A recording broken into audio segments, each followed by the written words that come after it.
Teaching a young dog or puppy control is something that so many people miss out on in their training, and it's going to help you in the future with jumping, barking, and food aggression. And I'm going to show you in this video just how it works. A dog that has control is a dog that has something called bite inhibition. Bite inhibition is what tells a dog when to bite and when not to bite, and it's a valuable tool for any dog to have. A dog with control also knows when it's appropriate to run, when it's appropriate to bark, growl, or show any behaviors that you would think were instinctive to a dog.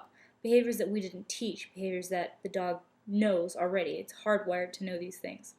When you teach a dog control, when you teach him to control himself and show some patience, then you teach him to essentially understand a lot more about his world and what we want from him. And I'm going to show you one simple exercise that will make a big impact on the way your dog sees his world and the way he does things in his daily life. Let's face it, Phantom, very little self-control. Barks, jumps, bites, basically annoys the other dogs. The method we're going to use and what you're about to see involves all three methods of training that I covered in an earlier video: positive, negative, and passive. Now, can dog training be all these things at once? Yes. Positive method, as we covered already in a previous video, is all reward-based system. It's a system that the dog gets rewarded and any behavior he does wrong is pretty much ignored. Negative method training is when you introduce corrections, and passive method is when he figures it out by himself. The setup we have here is very simple and a little medieval looking. It's basically a dog leash around a table connected to a gentle leader. The reason we use a gentle leader on a puppy rather than any kind of training collar is that their neck is still very sensitive and we don't want to cause damage. This is the side of dog training you don't always see on tape. What we've done is we've basically hooked him up so that he cannot get off this lead. Now what this is doing is it's causing a lot of frustration for him, and you're going to see a lot of panting, puffing of the cheeks, jumping, and struggling. It's not because he's in pain or in any kind of condition, but it's because he's distressed by the fact that he cannot get to his food bowl. This is teaching him self-control and patience very subtly, and it's going to take a minute, but he will get it, I promise. The reason this is passive method and not strictly negative or positive is because he has to figure this out on his own. I'm not going to help him or tell him to stop struggling or tell him to sit or lay down. When he figures it out on his own, he's going to figure out that all the pressure stops, and once he focuses, he can get his food reward much faster. This is how you teach a dog to focus and to be controlled.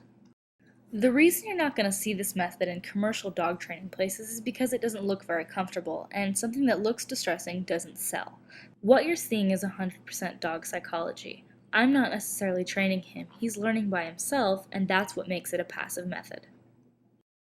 Right there, rock on, Phantom. He laid down all on his own. No commands, no training, no tricks.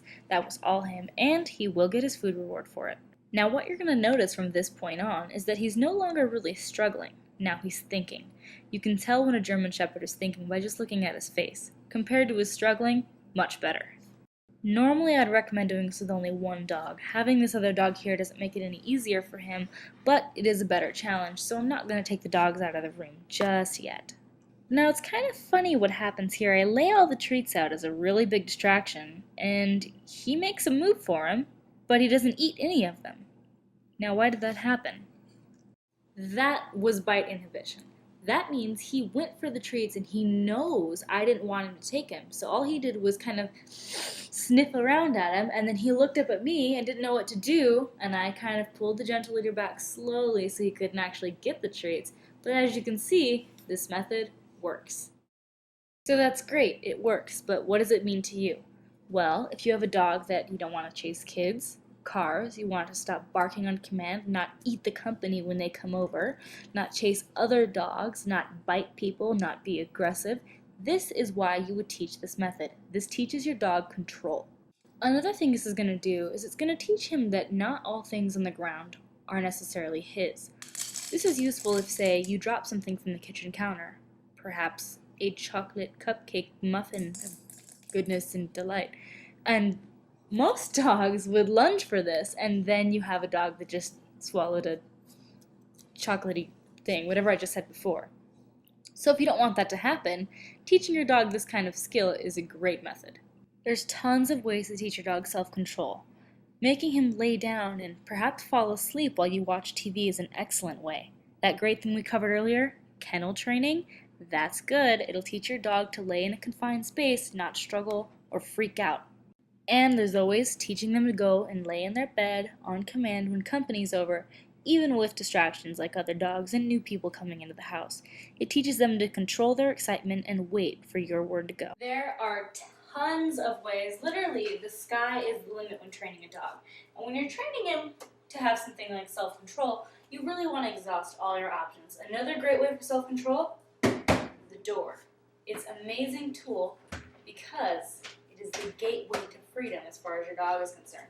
Phantom is always very excited to go out the door, but he knows that to get outside, for me to even think about letting him go outside, he's got to do what? That's right, sit down. I have the luxury of having a double door, so I don't have to worry about my dog just running out on me. But, should I have to, I should be able to open this door with no problem. The rest of the exercise basically goes as planned. He makes a mistake here or there, but, it's expected. What we do is we use our obedience commands that are already trained, and we ask him to lay down. We open the door, and as he bolts, we gently close it, and we wait for him to sit on his own again. When he sits, we open the door again. He shows his self-control. He gets lots of praise, and the exercise is over. Feeling tired, so I don't expect much from him, but I do expect a little bit. And perfection, that's all. Remember, guys, I started this when I was about 13 years old, training for veterinarians, for people that needed dog help, and really anyone who needed assistance with a dog. And I started free. I was the neighborhood dog kid, and I walked people's dogs for them, and I helped them out when they needed it. And now I do this professionally. This is my daily income, and this is what I do, and I absolutely love it. So remember, anyone can be a dog trainer.